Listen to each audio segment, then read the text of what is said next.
സർക്കാർ പ്രഖ്യാപിച്ച ധനസഹായം ഉടൻ ലഭ്യമാക്കണമെന്നാവശ്യപ്പെട്ട് ചൂരൽമല നിവാസികളുടെ പ്രതിഷേധം. വെള്ളാർമല വില്ലേജ് ഓഫീസ് നാട്ടുകാർ ഉപരോധിച്ചു. റീബിൽഡ് ചൂരൽമലയുടെ നേതൃത്വത്തിലായിരുന്നു സമരം. ടി സിദ്ദിഖ് MLA ഉദ്ഘാടനം ചെയ്തു.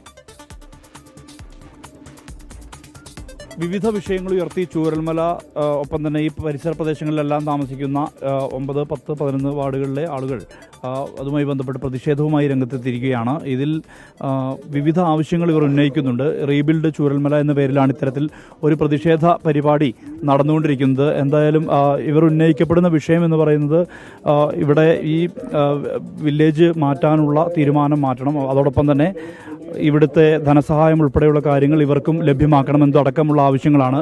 അതിന് കാരണമുണ്ട്. കാരണം ഇത്തരത്തിലൊരു ആവശ്യം ഉന്നയിക്കാനുള്ള കാരണം എന്ന് പറയുന്നത് ഇവരെ സംബന്ധിച്ച് തൊഴിലില്ലാത്തൊരു സ്ഥിതിയുണ്ട്. ആ തൊഴിലില്ലാത്ത സ്ഥിതി നേരിടുന്ന ആളുകളാണ്. അതുകൊണ്ട് തന്നെ ഇവർക്ക് ജീവനോപാധി നഷ്ടപ്പെട്ട മനുഷ്യർക്ക് സാമ്പത്തിക സഹായം ഉൾപ്പെടെ സർക്കാർ ലഭ്യമാക്കണമെന്നുള്ളതാണ്. അത് ആദ്യഘട്ടത്തിൽ നൽകിയിരുന്നു.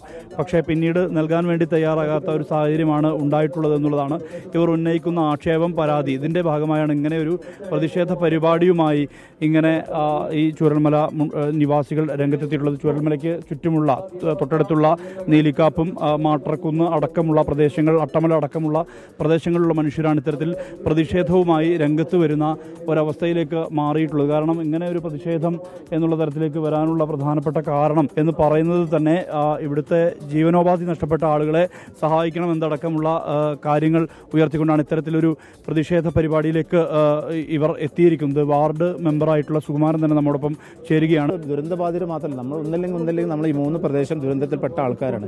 ഗവൺമെന്റ് തുടക്കം എന്താ പറഞ്ഞ് 10, 11, 12 വാർഡുകളിലെ എല്ലാ ആൾക്കാരും ദുരന്തബാധിതരാണ്.